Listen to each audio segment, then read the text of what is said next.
in the Copilot Studio, I created this agent called Boss Lyrics. The knowledge behind this is a website that I used to. The knowledge is a website that I used to go and gather the information about the lyrics about Bruce Springsteen songs. I can start asking questions to it.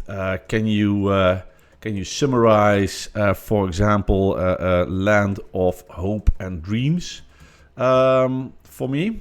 And I can do that, and then let's see if it's able to, if it's still there. So it will then take the text, the lyrics, it will summarize this, and then see what it comes up with. Sure thing. Apparently this is how Bruce Springsteen talks. It's a song about the journeys towards a better place, a land where everybody's welcome, where dreams can come true. Well, that is probably right. So the agent is here. Now, obviously, you may wanna extend or make it make it a little bit better, right? So one of the things we can do is we can create, we can think about the knowledge. So in this case, I just added a website being the knowledge for my agent. We can also add new knowledge sources. We may even have suggestions. So if this, now in this case we don't, but if this would recognize, for example, some documents that I would have in my own organization, like textbooks of lyrics by Bruce Springsteen, I could add this into my, I can add that into the sources as well. We can also add our own knowledge again, public websites, SharePoint. Dataverse is a data location where you can add, let's say, databases and such into this as well. For example, you may have heard of something called the Azure Fabric, where you can add data in large storage lakes and present the data in special ways. That will be your dataverse, and then you can point to that. So that is something we could we'd add into this as well. So we can add our options here. Then that is the knowledge we may want to add. Then we could go and take other steps as well. For example, we could be thinking about topics, and a topic is basically a component inside the agent that is going to be recognizing what we are thinking about. So for example, if you would be creating an agent that would be, let's say, the first line of response for users in an organization that need to connect to the company's service desk or help desk. Let's say you can sort of get the first communication done by a little chatbot. Then you may want to add a topic that would be recognized with this. So you can add a topic from blank, and you can start looking for certain phrases. So you can say, hey, I can search for specific words, and that would be nice, because then, for example, if people use the word computer and I don't know, broken, then if we recognize these words, then I might want to come back with a standard response, for example. So that is something we could do. Also, what we could do is look for certain basically codings, like, hey, there's maybe internally in the organization we use special coding to point to maybe products. You might want to try and recognize those products, and maybe the content or the knowledge is user manuals of those products that would then be sort of matched to one solution here. So we can be looking for phrases in the first place, and then based on that we can take an action. We can go and say, hey, maybe we send something back to the user. You say, hey, you're looking for this, then I recommend this and this and this, right? We can do that. We can also make it talk if you want that. You can also add other things, like ask more questions. Maybe add conditions, like, hey, if we are looking for something here, then we can take this step, or if we take something else, then we take another step.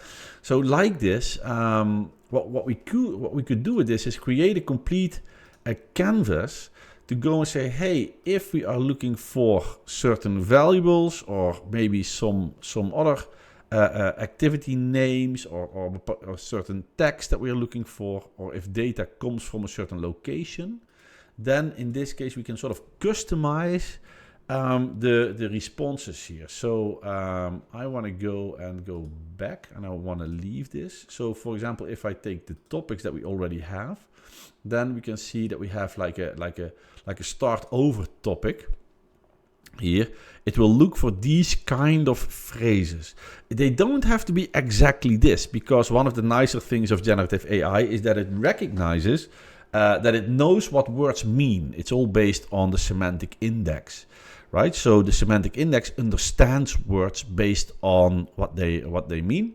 And then, so if I would go here and say, hey, let's restart, then it will know. It says, hey, do you want to restart the conversation? So actually here we get the response to that phrase will be are you sure you want to do this? Then we have an option like there's a Boolean that says, is it either yes or no, right? That's what a Boolean is. And if we say true or yes, then we just redirect to a new topic. If we say no, then we go and say, okay, let's carry on. If I click no, it says, okay, let's carry on. Or I can say restart. And it says, are you sure? I say yes. And it will then go and say, okay, and now we just start all over. What can I help you with? And that is basically what a topic is. So we can go and direct a little bit how my Copilot agent, how my agent is going to respond in certain situations. In the meantime, I also see a question coming by. How do you give Copilot traits in the same way you do with ChatGPT? This gives ChatGPT some default response criteria, meaning you don't have to fill in the same requirements each time you create a prompt. Haven't found this with Copilot. Would I need to create an agent? Yes and no. That's interestingly enough. Microsoft actually did something lately in Copilot to make things a little bit more interesting. Let me show you in Word, just an example. So I could create a blank document in Word, and then I'm going to go into Copilot, and then one of the things that we can do now is this one, create my Copilot profile here. And what it will do, it will sort of create that. I'm going to interrupt. A number of people are not seeing your screen, and I'm not sure if it's their side or ours. So can you stop sharing your screen and share it again? Let's try again. So here, I am now very big, am I? Yeah, you are. Yeah, very big. So let's try once more. So let's hope this works better for those people. Yeah. So please give some feedback if you can see Alex's screen right now.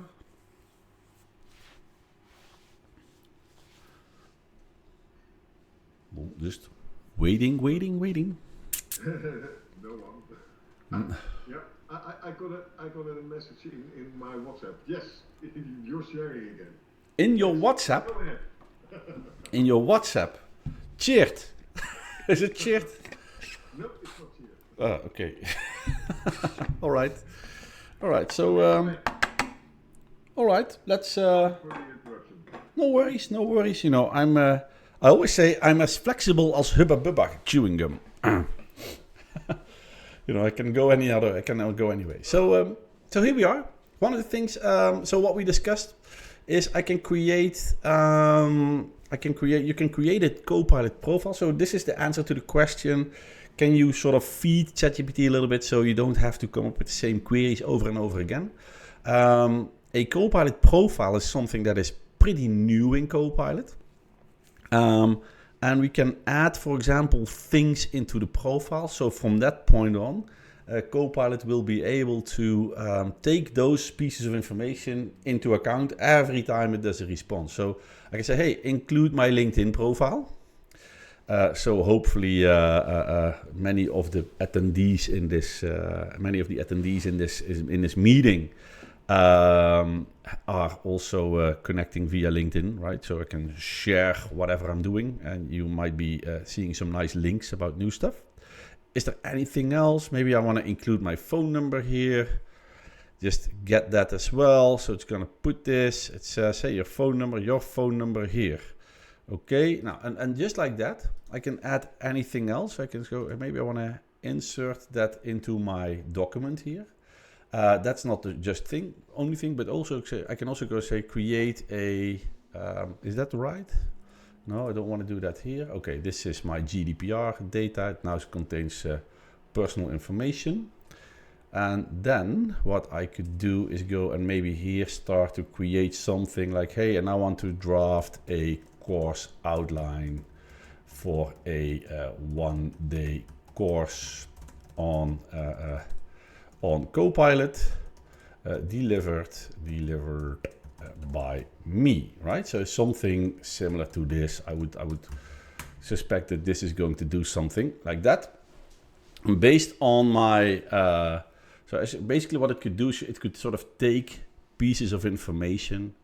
Here, pieces of information about me here, and sometimes there might be either introduction is here. It will basically add this small pieces of information.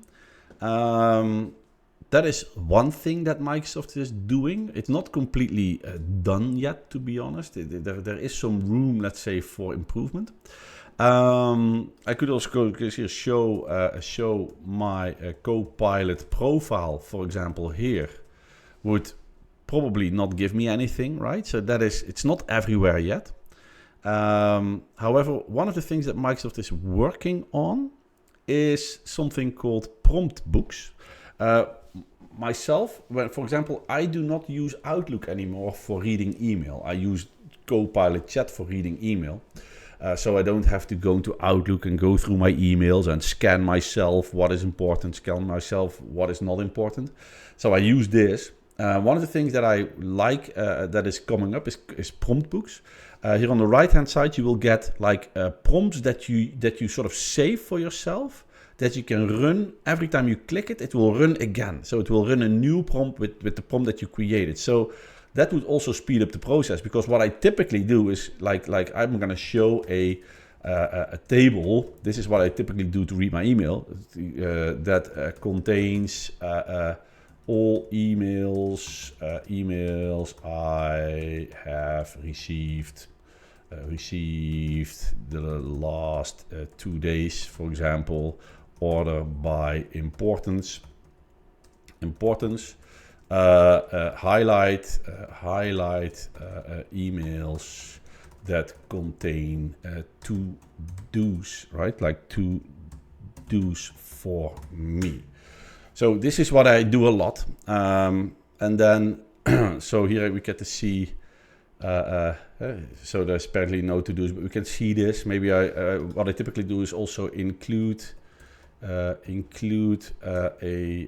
snippet of the content as well. So I get like a little piece of what the email contains as well. So that, but if I want to run this, here we have the little snippet, right? So this is, so if I run this, then I don't want to write this every single time, every day that I open up my mailbox. I want a link here that I want to click and then get that prompt running, which get me that information, right? Or a prompt book actually could contain more than one prompt that would follow up on one another. So you can say, hey, first this prompt, and maybe my next prompt would be, I don't know, reply to all users from a certain organization that I'll be working on it. That just like a short message, like, hey, I've got your email, I'm working on it. Maybe something similar to that. That would be nice if I could do that. Not there yet, but it is being promised. So we are getting closer. All right. Other than that, what about default response requirements? such as always reply in a friendly but professional manner, or always avoid Americanizations. That's a different word. That's an interesting word. For that, that would be basically, that is something that we do not have control over in Microsoft 365 Copilot. We are not allowed to change the system prompt of Microsoft 365 Copilot. If I want to do such things, then I would actually have to create your own agent, because in your own agent, you do have the ability to change the system prompt. Just to make sure that we have that clear. All right, so let's get back into that first agent. So we have the overview. Then we have the knowledge, the knowledge we've added, the topics, right? Hey, trigger on specific words or phrases. You can create your custom or systems, right? So conversation start, escalate, other things that you might want to add into this, and you can enable and disable those as well. That would in the end result into a long list of all the topics. Again, you can create your own topics. You can even create them from a description using Copilot. So, hey, if somebody asks about a certain topic, then you could add or disallow any responses. Right? You could do that. Actions is a next step that you can take. So what you could do with an action is, for example, based on what is being talked about or chatted about in the Copilot, in the chat, we can start adding things or doing things. So we can, for example, send email notifications, or maybe get data out of an Excel file, get the weather forecast, right? So there's a couple of 10 actions that we can use. We can also add new actions, like we can also create a Power Automate flow. Power Automate is like macros that you can run in Office, part of your Microsoft 365 environment. We can push that. We can connect to pretty much any external data source using the REST API, which is, if you're not a developer, you might not know about what this does, but what it does, it will be able to basically connect to any kind of external data source and maybe do something, or maybe change something, or get more information out of a certain activity. So you can basically go, I'm going to choose the get the weather forecast for today action. It will connect to MSN weather. Did you still know that the MSN, the Microsoft network, still exists? MSN weather. And then where we get this is the name of the action. Do you want to authenticate somewhere, right? The user needs to authenticate, right? We can allow different inputs and outputs inside the response, and how do we want to respond to this? So do you want to ask the user something about this? Do you want to respond to the user immediately after running the action? We can basically add these actions into your environment, and we can sort of trigger them in a way to go and say, hey, if we have a certain topic, if we instruct Copilot, the agent, to do something, then we'll make it happen. Now, this is where, for example, if you purchase agents, then many of those purchased agents, they do have a lot of those actions, because they will allow, for example, things to be happening inside that third-party data location. So I'm not sure if this is going to work. I can go and say, what is the weather in York, England? I guess that's England, right? Tomorrow.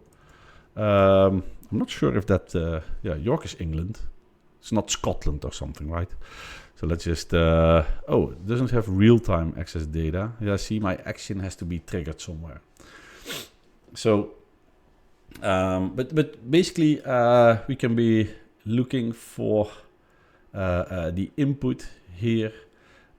We can add some extra settings. Are we allowed to do reprompts? Do we have conditions? That is what we do allow here. What kind of data should we get back at this point? And in a topic, we can also point to an action, right? So, hey, that's basically how you trigger this. You could create a topic, listen for example, weather update, take the action, run the action, get back with the response. That is an action that we can take somewhere else, basically, right? So we can have this do somewhere else. We can also look at activities on. So if we enable activities in the settings of the agent, we can also basically monitor. I want to go back. We can monitor the agent activity, right? So if you want to check what the agent is doing, we can run some monitoring tools as well. We can also check out some analytics. So how is this being used, right? So how do we have outcomes and engagement? Are people using using our agent? How much is being used here? In this case, nothing happened yet because there is no feedback. And we can, at one point, of course, and this is one of the questions that we also got before the break, that was like, hey, now I can create this agent, I can use it here, but this is just a testing function. Can I also sort of, have other people in my organization use this agent when I'm done building it? At one point, we need to publish the agent. But if you check out the channels, we can actually see where are we able to publish the agent. So one of the things is that we can, for example, deploy it to Teams. You can go say, hey, you know what? I want this to be in Microsoft Teams. So I can say turn on in Teams. And then the Teams channel is going to be added. And therefore, I can then at one point go say, hey, we have a Boss Lyrics team. Before we can actually make use it, before we can make it use, we need to publish this, right? So I can enable Teams. I can go say, hey, what does it look like in Teams? I can even change the icon here. So I may have a picture of Bruce Springsteen here in this list. I can add into that, right? Short description, long description. Allow the users to add the agent to a team, yes or no? Or can we just use it for personal use? Enable for Teams, groups, and meeting chats. Yes, why not? We can go in and tell something about us more. Maybe share it with some other people like customers. If I want to sell my agent, then here we have some information on selling the agent, your Microsoft Partner Network ID, some information about you, how this is authenticated to your Enter ID, for example. You can add this kind of information in there. That is one way. But you can even point it to other options like, hey, maybe you want to integrate it with Telegram. And then in order to make this happen, we need something special. We need to set up authentication because the channel itself, basically Copilot Studio and the Copilot need to be able to communicate with somewhere else. So there needs to be some authentication here. So we do have settings for the agent, the name of the agent, how are we dealing with generative AI, for example. So how would your agent interact with people? I want to use generative AI as much as possible. And in security, I want to save this, sorry. And then what I want to do is I want to be in I need to be more patient apparently. In security, here we go. Then we have authentication, and here we could go and say, hey, I want to authenticate manually or authenticate with Microsoft. But if I use solutions that are not in Microsoft, I may want to set up authentication differently. I'm going to say no authentication here. So that means my agent could be used and could connect to components without users actually having to authenticate. Other settings are related to, for example, languages that we support, voice integration here, the authoring canvas. How do we want to look at this? So that is basically the settings. Now, if I want to use, for example, a Telegram, then here we have a token endpoint that we can copy. And basically this means that if you integrate this with Telegram, you will then be able to connect to the agent from your Telegram app. Now, this is just an example. I'm not a huge fan of Telegram, to be honest. but there's an option. Other options, for example, Google Slack integration, or Facebook, Skype. Does that still live? I don't know. A mobile app maybe, or in this example, the easiest thing to show you is the demo website. So here we have a demo website. This is the welcome message. This is how we start the conversation. So this is how my agent starts the conversation. I can change this if I want to, then copy the URL. And this is a demo website. So here I can just go and paste it in, run it. And here we see my boss lyrics thingy. Oh, one more thing. We have the URL here. We have configured how we want this. And now we need to publish. So we are now basically enabling the agent.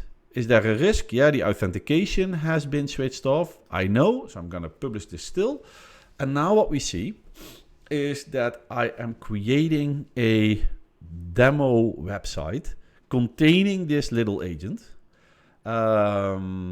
So it was published. Now it takes a little while. So if I do a refresh, see it's still, and now it responds. As you can see, here we are. So this was the error message. After the refresh, I get a new message.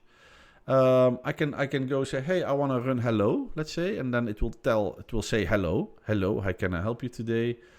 Talk to a person. That I did not configure, by the way. So there is nothing that I have done at this point. So I want to start over. So it says, okay, I am, do you want to do that? Yes, I want to start over. And now I can start like, hey, can you summarize? This is just a quick example. Can you summarize the song? What would be a good Bruce Springsteen song to summarize? Johnny 99. Oh, that's a little bit Johnny. Is it Johnny? I think it's with 99. Here we go. And now it's going to look up the lyrics. It's going to summarize the lyrics. And this is my quick and dirty, or well, not so quick, not so dirty, but this is my boss lyrics. If you would take this URL here, you can just go in and also use it, right? Because it's no authentication required. Might not be the smartest move, but hey, that's how you do it. And that is how we can run this is a very simplistic thing. We can also put this into a mobile app. This is the code that we need in order to access this. So then if we would be an app developer, we could use this as part of the app to point to the agent. You can put it on your custom website. You can share it with Facebook. You will have to have a Facebook developer account and connect to it, and then have people use Facebook for this, just like these others. The list of options is going to be larger as well. So the list of channels is actually increasing over time. But we do have a couple of those. In the end, you can look at your list of agents here. So we have a couple of agents here. Now, one of those agents is Copilot for Microsoft 365 itself, right? So that is like, hey, this is also an agent. And then if you check this one out, then we can go in and we can look at this is Copilot for Microsoft 365. As you can see, we don't have a lot of different things that we can do with this. We do have a couple of connectors that we might want to enable, right? Like this, you could go and say, hey, maybe the Freshdesk Power Platform connector could be used for some reason, like this. So we do have some of those possible integrations, but that's basically it, right? So that is the Microsoft 365. And if I'm thinking, hey, this is an agent, let's get rid of it. Let's say I can go and say, okay, let's delete it. I have to go and enter the name, and then I will copy this and paste it here. And now that agent is going to be deleted. Just to make sure that somebody who was able to memorize this code here is not going to put a lot of money on my bill, right? So that is, so I'm deleting it straight away. Now this is one way for us to work with agents, create your own agents. Well, just a simple... Okay. This all sometimes happens. So my beautiful drawing that I made is now completely gone. Well, that's all right. I can live with that. We have it on video, but still, that drawing is now gone. So, but we did see the LLMs. We did see the Microsoft 365 Copilot integration and so on. And we have Copilot Studio to sort of have people build agents, share those agents with your organization. Here in the library, we can see all the different components like connectors, like your own components that you want to add into this. So you can create your own library. You can create actions, for example. For example, you can create connectors here, and it will allow you to connect to data sources as well. And you can see that the list is not just Microsoft, but many other data locations we can start building our components with. So even for IT pros or even for developers, there is actually quite a bit of capabilities that we might be interested in. So yeah, we do have quite some components, also integration components. For example, the Power Platform integration, Azure AI solutions are here as well. So we can set up all kinds of platform-based integrations. However, if you really want to go and take it to the next step, and if you want to create your own agent, or let's say your own AI-based solution in Azure, then you will actually have to make the shift to Azure AI. Now, I'm a little bit afraid that this next topic, I may be losing a couple of you. Now, I am aware of this. The thing is that this goes a little deeper.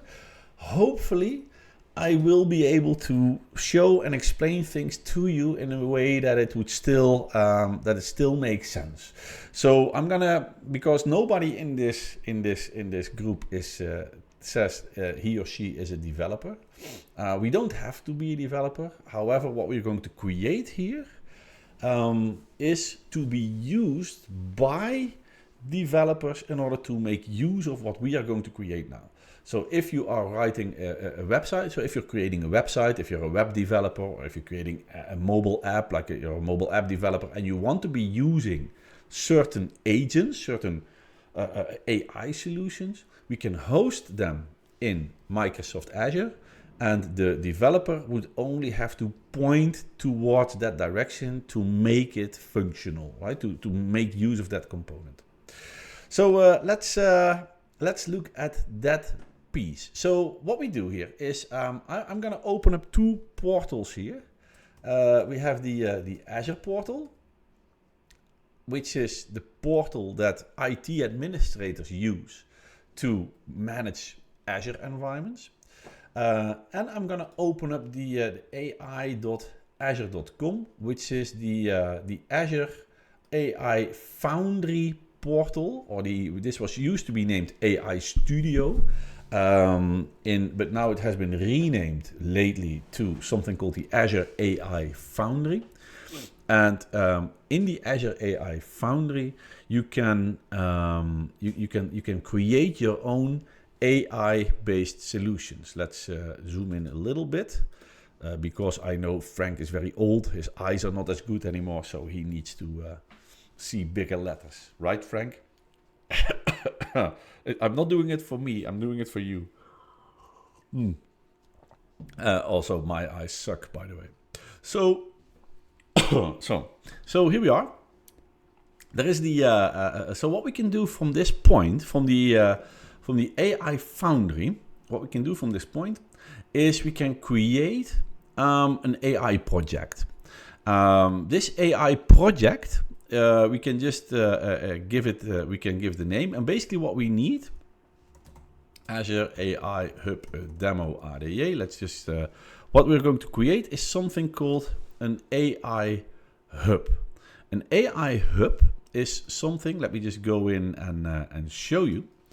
So what an AI hub does in Azure here, this is basically the container component for us to, to host our AI projects. So the idea behind this is that if I am in an organization and if I want to start building AI-based solutions in Azure, then I need a hub, because the hub has it's basically the foundation of the solution. So it starts with, let's say, the Azure AI hub.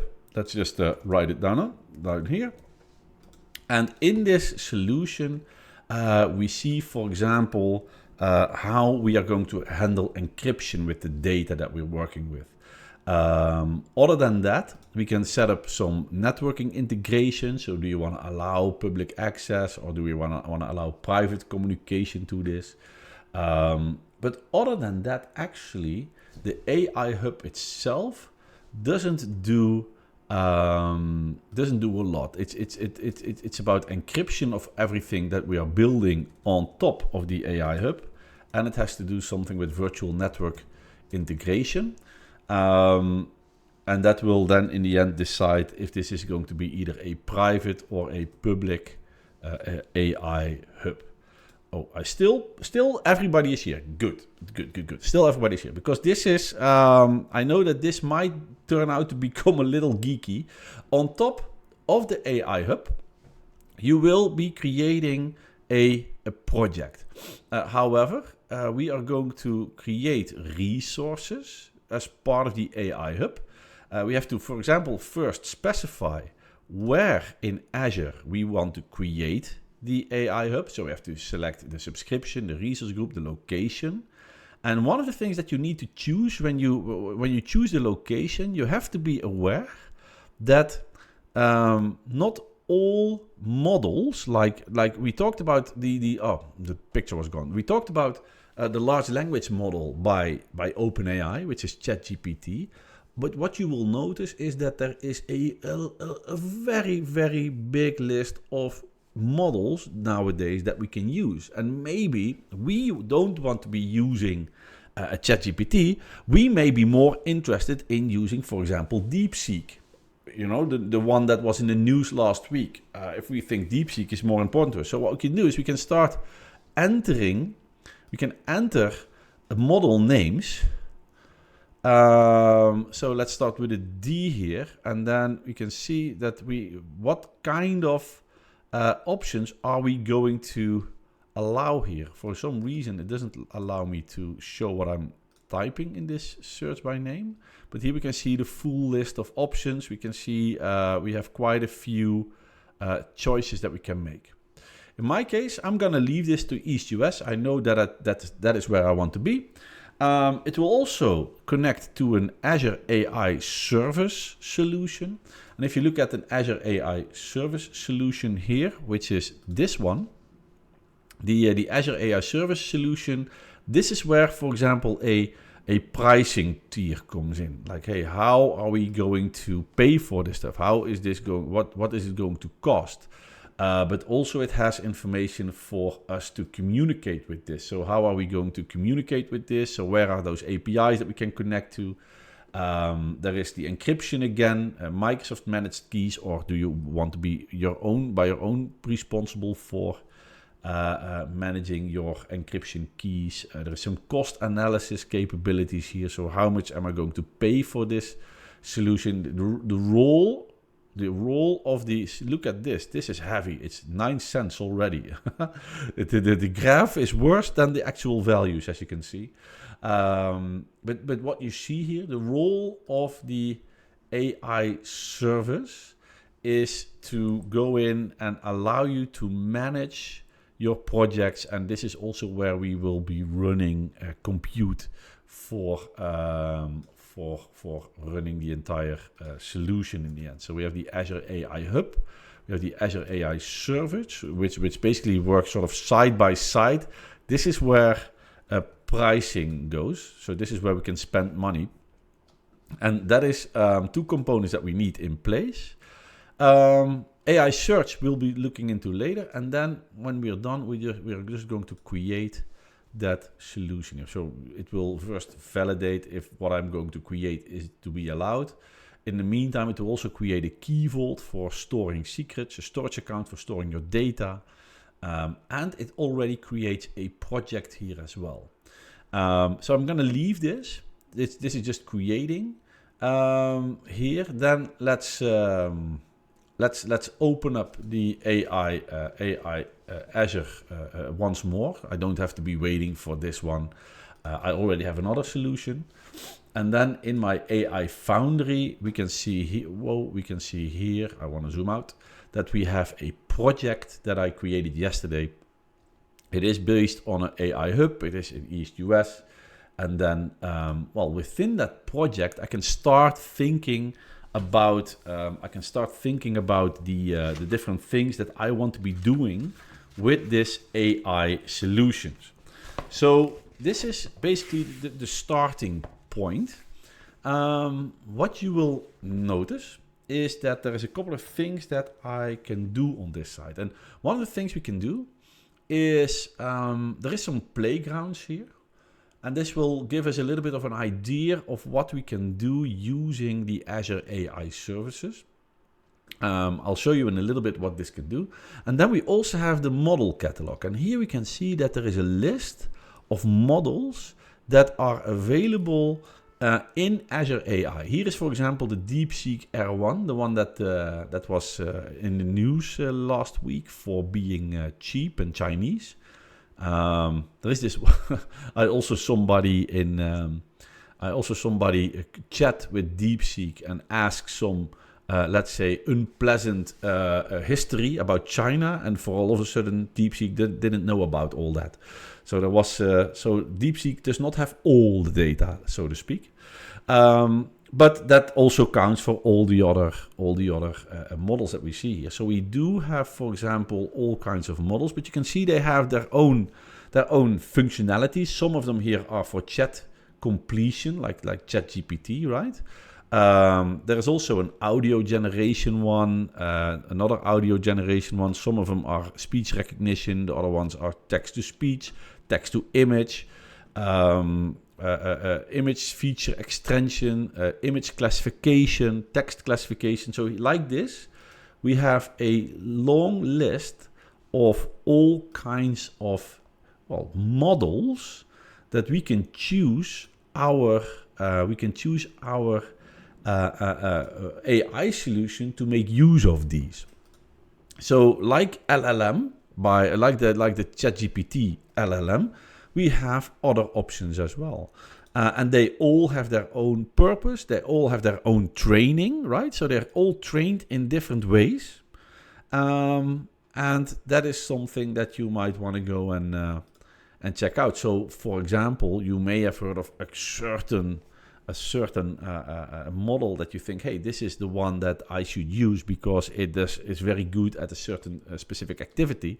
Then you choose that model from here, if it's there. But Microsoft actually has made sure that, you can see the list of models is quite extensive. You can also search for a model.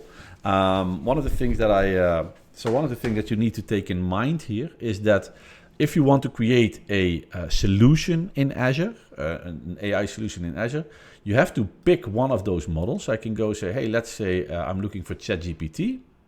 No, I was actually looking for GPT. Here we go. I can go say, hey, you know what? I think that GPT-4o is the one that I need. I can then take this. I can look into that model. And then the next step is that I get to see some information about the model. So here we get to see some details. What can it do?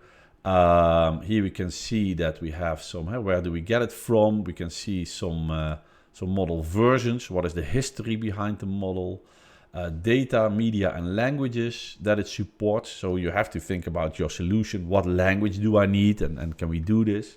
We can see some more details about the model, and here we can actually see some of the benchmarks that we have been running against the model.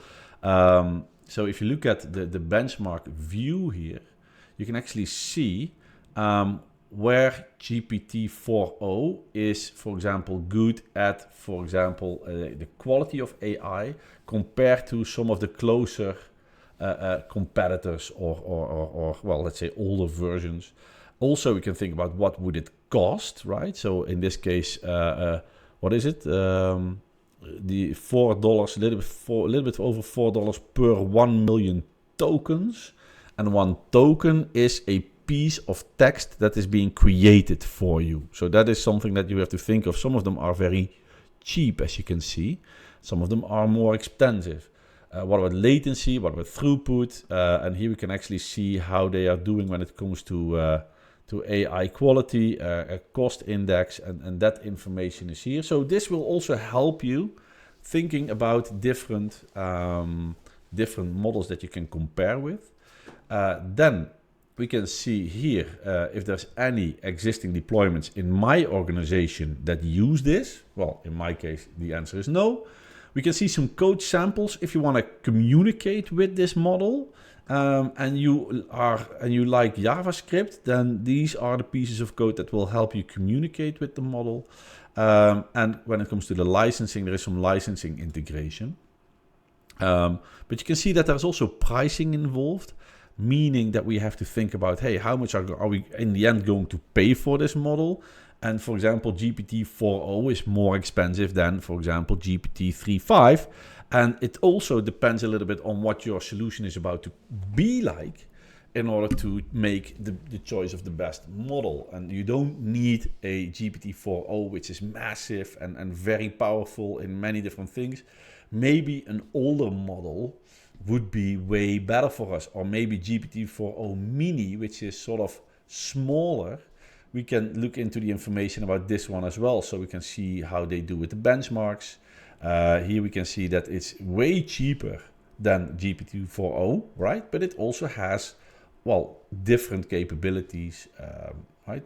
So they're all basically different, right? So you want to make, you at one point you need to make a decision, hey, what do I need for this? Those models are here. Now, if you want to make use of those, you will actually have to deploy one of those models. Meaning, hey, we're going to take a copy of the model, a file, and we're going to bring that into our own project. So inside this environment, on top of the environment here, we can create multiple projects, but we have one project that you will create. And one of the steps that you need to do first is you need to make sure that you are going to choose and also deploy a model into the organization. To speed up my presentation, I actually prepared a lot of this stuff yesterday, so therefore it's gonna be a little bit so the flow of the presentation is a little bit faster. So I have been choosing a couple of models. So in my assets in the project, in the models and endpoints environment, we actually do already have a couple of models that I have deployed into the solution. Of course, when you want this to be fast, everything is slow, but here we are. So as you can see in my environment, I have been pushing the GPT-3.5 Turbo, and I have been doing the text embedding ones here. This is just a couple of models. When you deploy a model, so if you choose to actually deploy a model, right? Oh, registration is required. Let's take another one. GPT-4o maybe. If I want to deploy a model, then I can actually customize the deployment a little bit. I can, for example, minimize, or I can change the amount of tokens per minute. So I can basically tune the model a little bit. And in my case, I can tune this. I can make it slower, so I will not be paying too much in a short period of time, right? This would be some tuning that we can do. And we have to connect it to an AI resource, the AI service. And then once you are done, in the end, that model is going to be deployed. Now, so most of these models that we have, they are, you have to actually pay for them. You have to sort of purchase them, so to speak. But there is also models in this catalog. If I look for the word Azure here, then you'll see a couple of models that are by Microsoft. For example, we have an Azure AI translator model. And if I look at this model, there's not sort of a deploy or anything else. This is something that Microsoft is hosting. You will pay for it in the end for the use, but you don't pay for the hosting of the model. You can just go and say, hey, I want to use this service. And then I'm going to make it available to my own environment. But it will basically, it can deploy a model, but I can also go and let's say, I can sort of go into, I can also point to a so-called Microsoft hosted models. And I can then basically go and say, instead of just deploy an actual model, I can also sort of just connect to a model. And that would in that case be those Microsoft hosted models with specific tasks. And here you will actually pay per use, like you will pay for the amount of calls that you are running against those models. So with that, so we do have these models and endpoints. Now, when we have a model enabled, we can go to the playground just to see a little bit of what a model can do. So we have a couple of them. For example, there is a chat playground, basically allowing us to test, hey, how is, for example, GPT-3.5 Turbo working? So basically, this is just a model, right? So this is just the model that we just copied, and we can start asking questions like, hey, to what date have you been trained? That actually, I think, is a good question. And then let's see if it's able to do this. This is up till September 2021, right? One of the first ChatGPT models from OpenAI. Can you explain what happened at Pearl Harbor? Just Pearl Harbor. Let's see what that does. Here you can see this based on public internet, trained by people at OpenAI. This works. Now with that, we could also, so this is one sample of how we have a model active in the organization.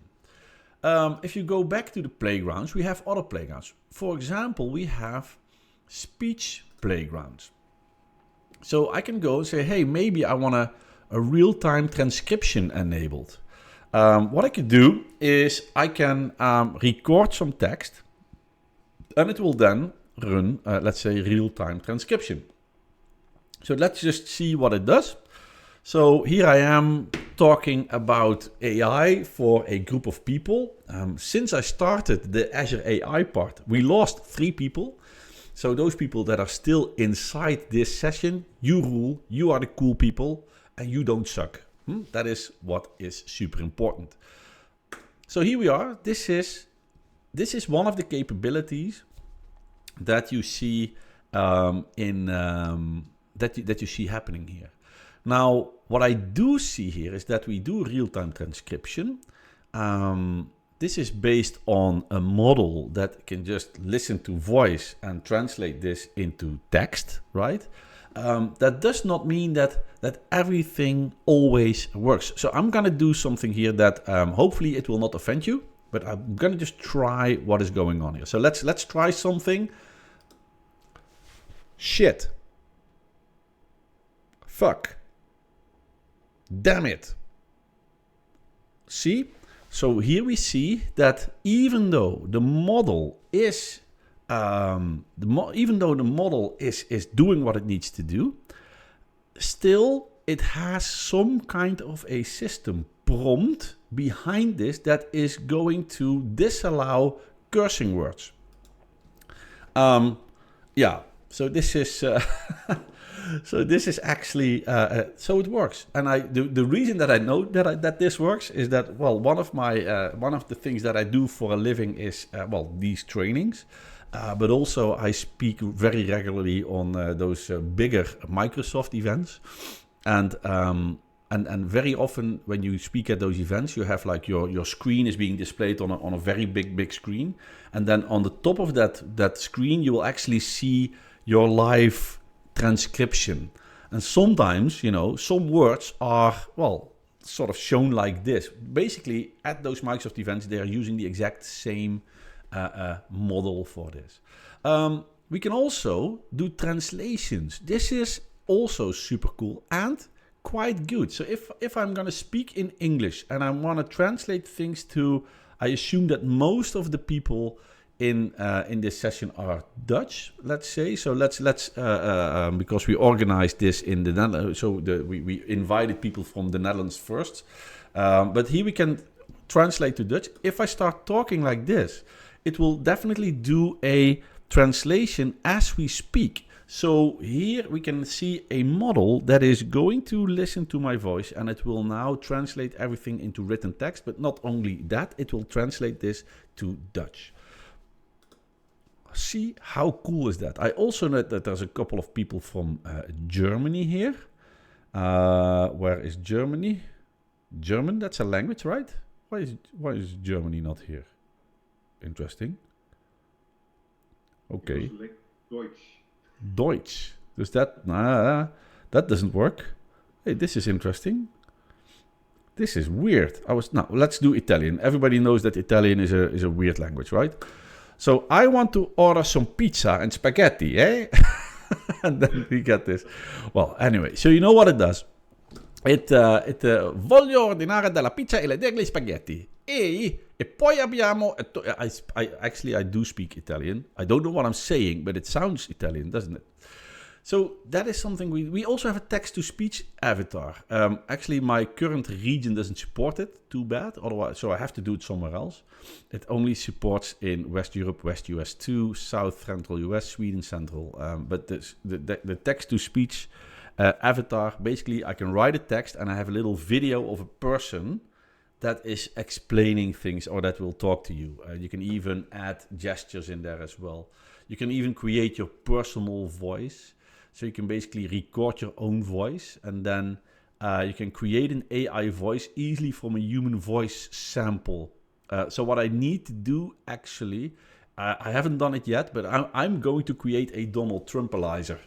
Is that there? So I will record audio from Donald Trump, and then I can ask things at Donald Trump, but I have it explain it with the voice of Donald Trump. How cool is that? And yes, I can hear you think, Alex, that is super, super cool. Yes, that is true. Weird. Not weird. This is super cool. Also, video translation.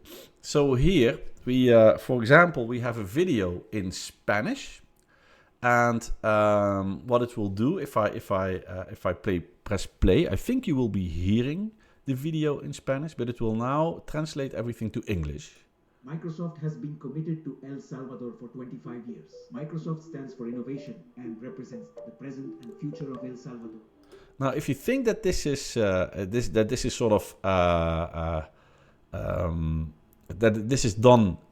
this is just recorded like that, that's not true. You can even add your own videos in this case and have it translated. You can actually see the original video in Spanish, but now translated. We can also translate this with a pre-built voice, not my own, not like a personal voice. So yeah, we do have playgrounds, we do have functionality here that can do speech, right?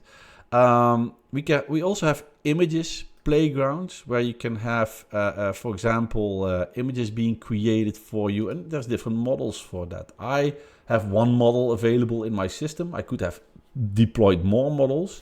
Here I can create a 3D cartoon of a 49-year-old male teaching AI online for fast lane. Here we go. And then basically, just like we have done, you have done this before probably. You can do it in Bing, but now we have, okay, this is what a 49-year-old male looks like. Well, not like me, but then again, this is DALL-E 2, right? I think there's also a newer DALL-E already. But this is the images playground. There is a healthcare playground. So basically this will allow you to work with chat related information, but now in healthcare related data. Language playground. Again, here we can, for example, extract data from from a document here. So for example, we can analyze sentiment. Say, hey, you know what? I have a product review. This is let's say the text that is a review here. And then what we can do, we can also upload our own data if you want to, our own text. And then it will go in and monitor what the sentiment of the content is. So it fit perfectly. I found the zipper a little bit difficult. That says that might be the negative bits, right? Then the rest, the color and the material are beautiful, amazingly comfortable. As you can see, actually the lines per different line per sentence, we can monitor what the sentiment is. We can detect language. We can extract key phrases. So we may have a medical report. We can run this, and it will then take like, hey, what kind of information are important in this piece of text?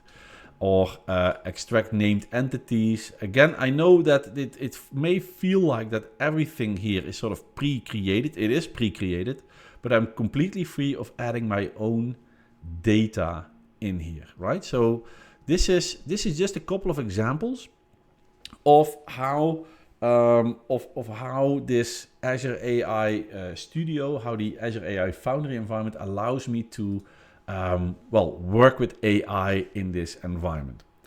Now, of course, what I want to do in the end is I want to make sure that we have that I can create my own solution here. And one of the ways for us to create your own solution is by so one of the things that we can do with our own solution is we can go in and maybe we want to add our own data in, and then create a little agent for that part. So here what I can do is I can go and go into my data view, and we can add data in here. And in the end, one of the goals that we may have is that we can go and take, for example, files that we have, and take those files, and then we can take those files and then we can upload them here, and then, make a model based on those files, right? So that is one of the things that I want to do here. So let's say I have data somewhere. In my case, I want to upload something I have in my own environment. So I want to upload, for example, a file. Then I already have these PDFs, but let's go to my downloads. I have this file here. It's a PDF file. It's a NASA file that I want to.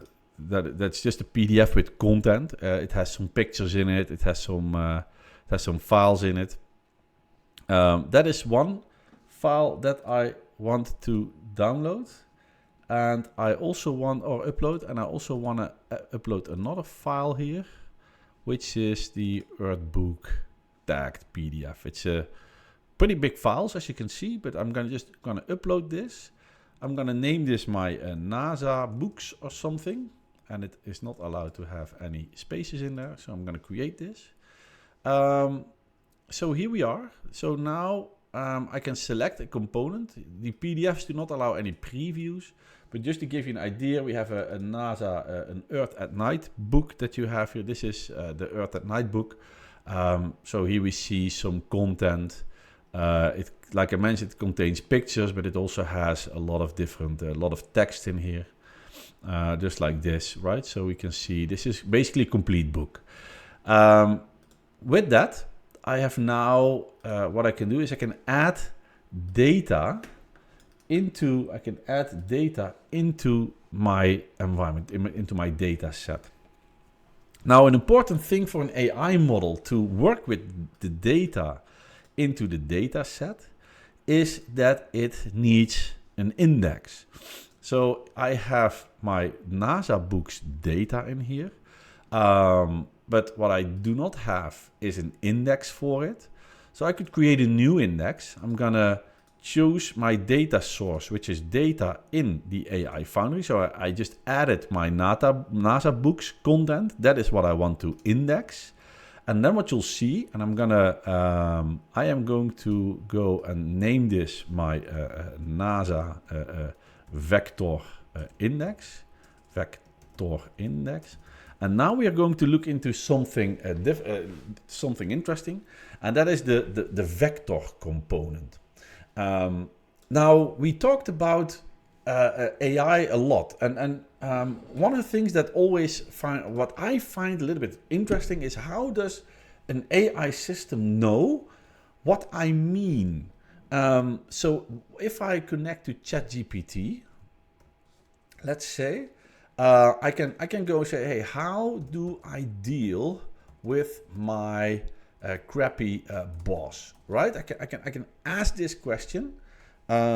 He is Michael Scott from Dunder Mifflin in Scranton. He always has these weird ways of motivating us. Now, oh, by the way, if you don't know who Michael Scott is, that is okay. There is a TV show on Netflix called The Office. It is in my opinion, best TV show ever. Better than Friends, better than How I Met Your Mother. This is so funny. Michael Scott is played by, what's his name? Steve Carell. So I can ask, so ChatGPT knows about Michael Scott, right? Here we can see how to deal with this. And then we see all kinds of referring to the Dundee thing and use Dwight as a buffer, which is one of the co-workers. No, it's right. It's all good, right? So this is, we can do this. But how does ChatGPT know what the word boss means? What does that mean? Or if I wouldn't have said boss, but I would say with my crappy manager or with my crappy leader within the organization, or there might be other words for the word boss that are similar but different. So how does ChatGPT know what I mean there? And the secret behind this is a vector index. The vector index is basically a system that is based on the language that it knows. It gives numerical values to words. And for example, the word boss and the word manager, for example, and let's say five other words that are similar, that mean pretty much the same thing, they come up with pretty much the same numerical values that are referring to that word. And just like that, any word could be in the index and it would get meaning. So this is a vector index. This is also very often referred to as a semantic index. And semantics is basically the study of the meaning of words. So it's a word related index. In order to run the index, in order to create it, we need compute power. So this indexing takes a little while. This may incur costs. So I'm going to select auto select for virtual machine, because the way to make this happen is that some computer has to be doing this. In my case, I already created a hub that I want to be using for this, an Azure AI hub. And now I can go and create that vector index. This is, by the way, going to take a while. This takes maybe 10-15 minutes. So I'm going to leave it because I already have another index based on another data source. I have a data source here, which I have a couple of travel brochures, PDFs, that I could use in order to get information out of this. So I have, I think I have these PDFs here as well. So I have the Dubai brochure is this one. This is a file that I've uploaded. This is very small, as you can see. The reason for this being small is that my index is being created faster. I have a Las Vegas index here as well. We get to see information about Las Vegas. And just like that, we have a couple of those brochures here.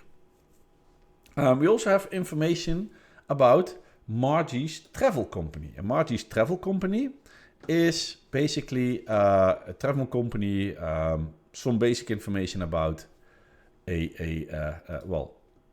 not a real company, but like a fake travel company. So I added this into an environment. Based on this, I created an index, the brochures index. Here we can see that this is the index has been created. In this case, if I would add more documents, I can create a new version of the index, right? We can move back and forth between the indexes. And because we have the index, because this is all created, we can then work with this. So we can go back, for example, into the playground. I can try the chat playground, and I have deployed the ChatGPT 3.5 model. I can ask just things about ChatGPT. I can then ask about, hey, where can I stay in Las Vegas, for example? I can ask a question here. And then it will just go, it says, okay, we have a couple of locations here. If I check here, then I can also add information from that index here. So now I'm going to say, hey, ChatGPT, here is your context. Here is the data that I want you to choose from.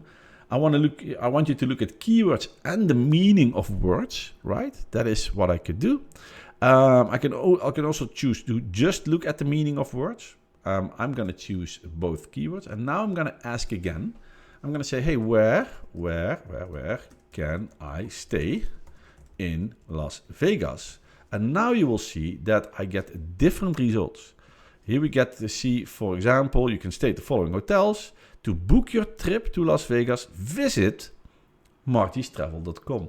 So now what you see is that I have chosen my language model. My large language model is now going to look at my own data that I created inside the environment in order to make this it a working system, right? So that is one of the steps that I wanted to do. So like I mentioned earlier, my index, my index that I wanted to create, especially this one, the NASA Books Index, it might still be creating.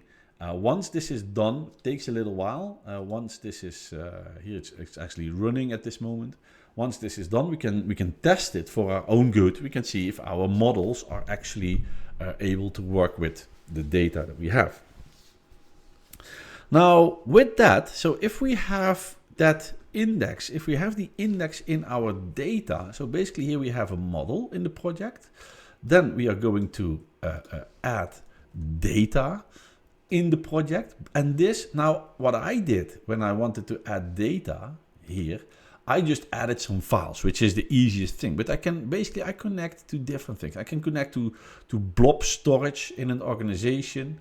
I can connect to storage with the URL. I can also create new connections where I can say, hey, maybe I want to get data from something called OneLake, which is a data solution in Azure Fabric that you can connect to and then get information from that area.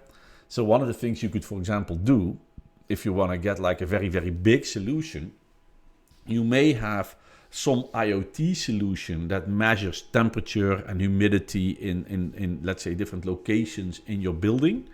You can have those IoT devices send their data, let's say every 5 seconds, into an Azure IoT hub. The IoT hub will then take the data and forward it into a storage environment, which is part of a OneLake. And now we can point to that data set being the source of our AI solution. So the next step, for example, would be, hey, how over time do we see the humidity change in a certain location within the building, right? So we can start asking AI-based questions on that kind of data. Just an example of how this would be implemented. So we do have the data, we have the indexes. Once the index is done, we can go to playgrounds and test, see how it works. We can actually see that indeed there is differences here. If you go back, my brochures indexes here, so you can start asking question to this. And a next step that we might want to be doing here is we also maybe we want to go in and change a little bit on how my chat bot, which we are creating, is going to behave, right? So one of the things we can do is we can create a so-called prompt flow, and the prompt flow, we could, for example, go in and say, hey, I want to ask and I want to get in a conversation where we can have Q&A on the data that we have. You can actually look at the prompt flow, and this prompt flow, what it does, it will basically, it allows us to put data in, and we can now start asking questions towards that data. Or we can also do other things like chat with Wikipedia, or we can have websites to be classified. If we have custom prompt flows, we can import them as well, upload our prompt flows. If you think, hey, there is one that I want to use, you can clone one. You can then give it a name, let's say multi-round Q&A, like this, and then we click clone, and we will now, basically what will happen is that I will now get an environment here that I can configure in a way that it will go in and it will start to, it will allow me to go and see how my chat with this chatbot and the data that is behind this is going.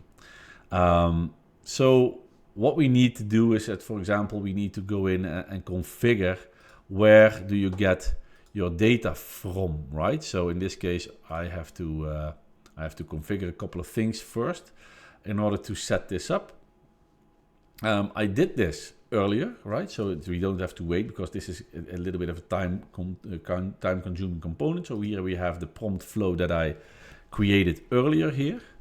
If everything is all right, I get a lot of screen checkboxes. Basically, what I have done is I have been configuring information about, hey, where do you get your data from? So here, for example, what index are we using? So I am using that. I am using the one that is called the brochure index. So somewhere in here it tells us that we are dealing with the brochures index. And then I have been going and we can go and tell, okay, this is so what we see is people are running a prompt. How are we dealing with the prompt?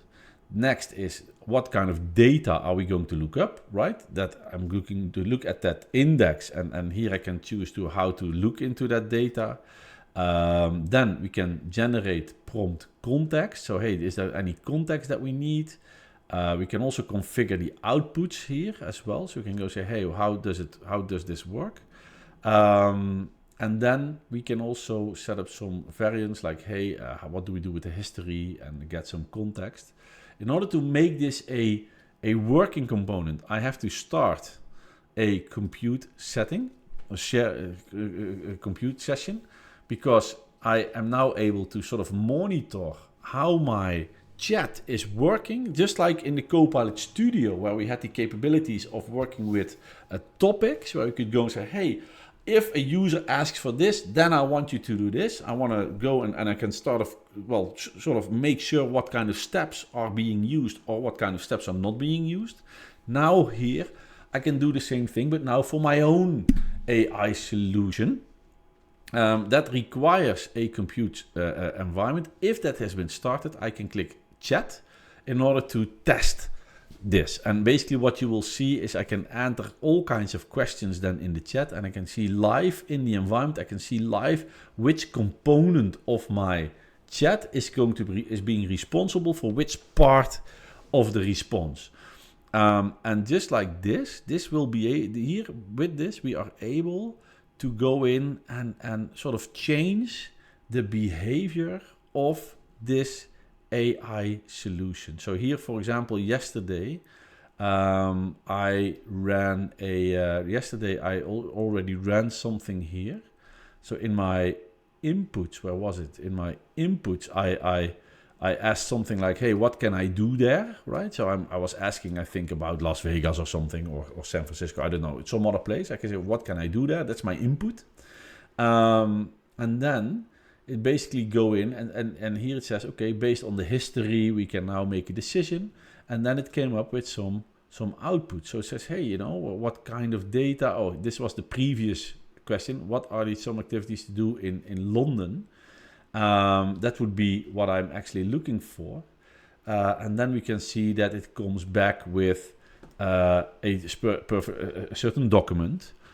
London is the capital. It has found that the populous city, it's the most populous city of England and the United Kingdom, standing on the River Thames in the south of the world. All that data is then being gathered.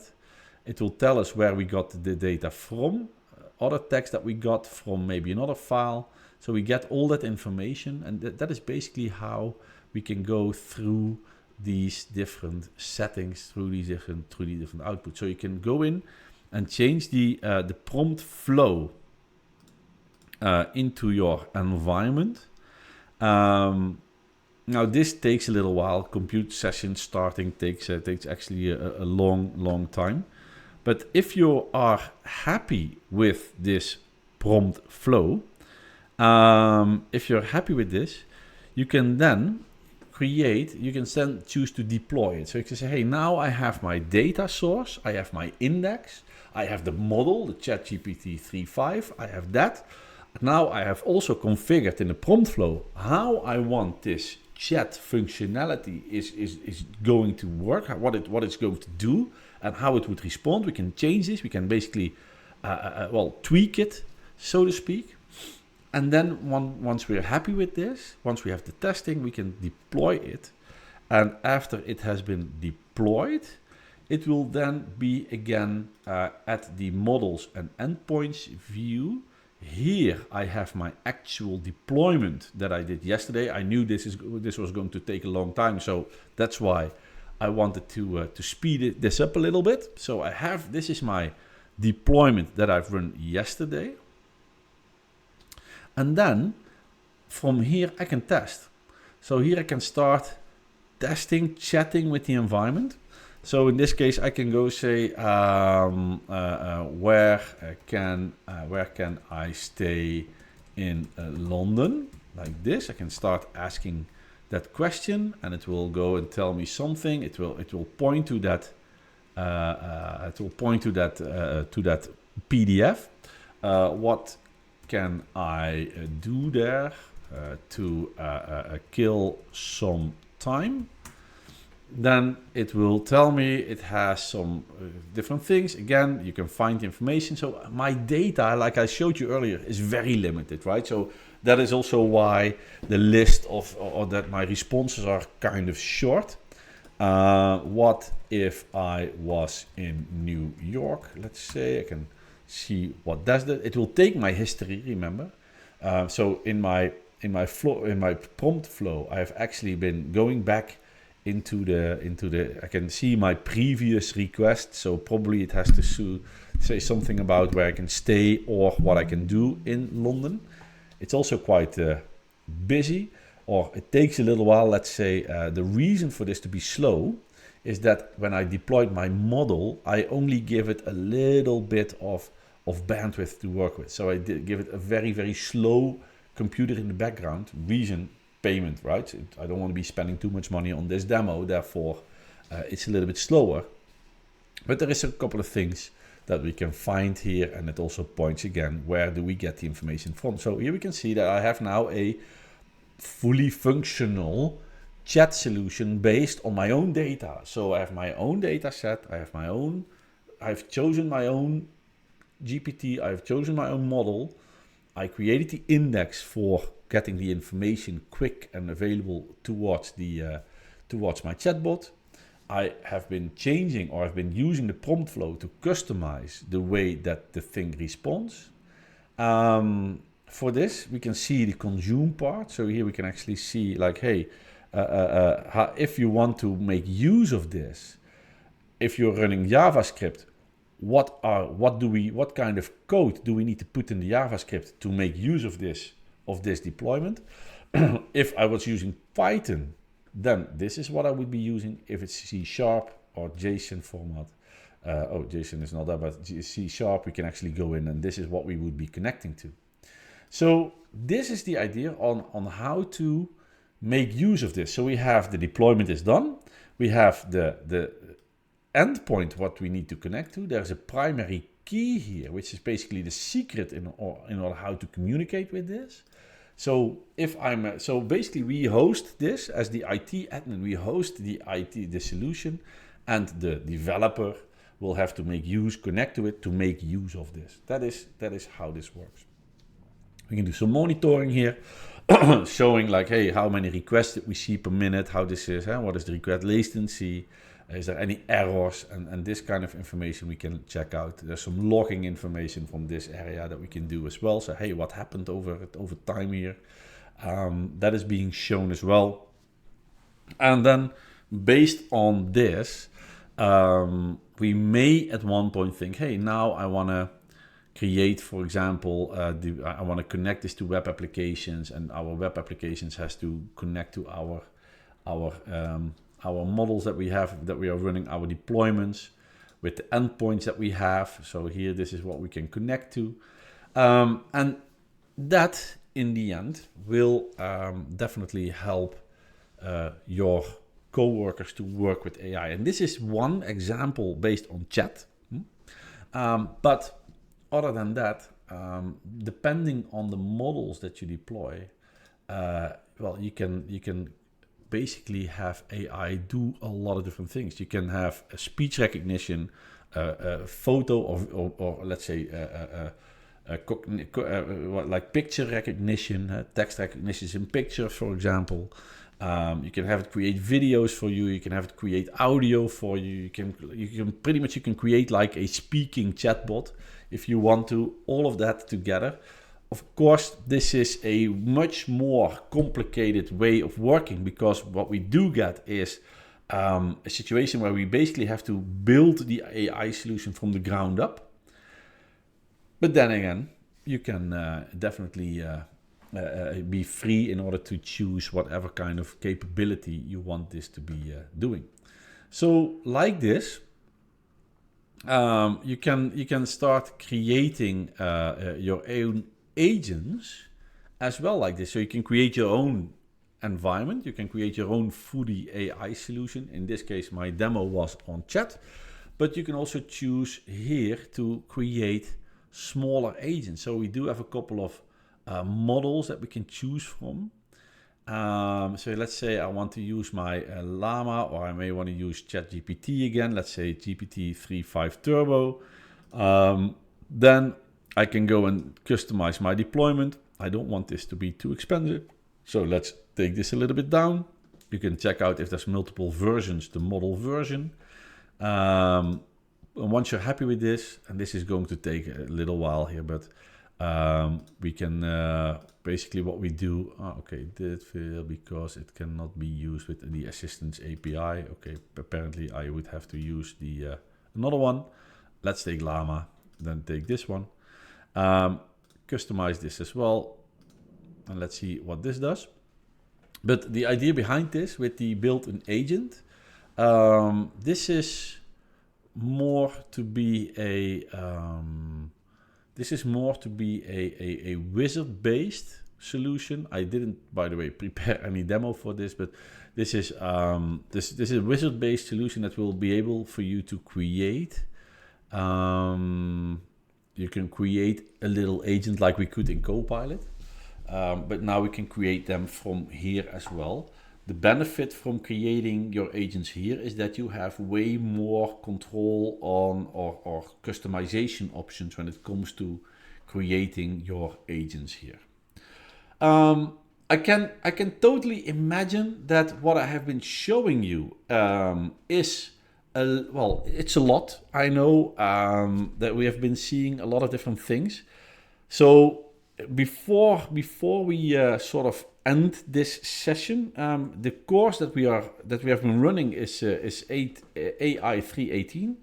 If you go to this, if you search for this online and if you check out the content, then what you'll see is that we have been talking about some basics of generative AI. We also have been looking into what we can do with Copilot Studio. There's a get started with Copilot Studio, and this will then we have been looking into the different AI solutions that we have been looking at, that we went into, and there is also an example on how you can build an agent using the AI foundry in your organization. One of the cool things is that if you do have an Azure subscription, or if you do have access to Copilot Studio, then if you look at these, this online book, all of the modules, they have little exercises. Here we have an exercise that says explore Microsoft Copilot, and it will. Here we can actually see. Here we have using Microsoft 365 Copilot launch exercise, and this will open up a couple of steps that you can take in order to, well, explore Copilot. And here explore Copilot in Edge. You can click launch, and it will then go in and say, hey, this is what we can do if you want to play with. And we have some examples here as well. And just like that, one of the things you can also do is go into the other modules, like get started with Copilot Studio. Also here, there is an exercise which we can launch.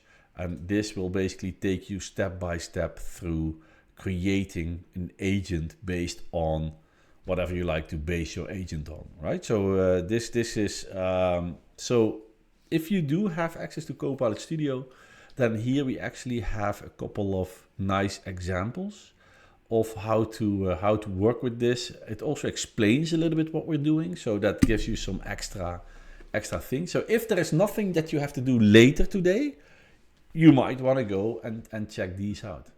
Now, I can also imagine that after listening to me for close to 4 hours, you need a beer, which makes perfect sense as well. But yeah, this is something that you might like to check out. Alex, some people would like to have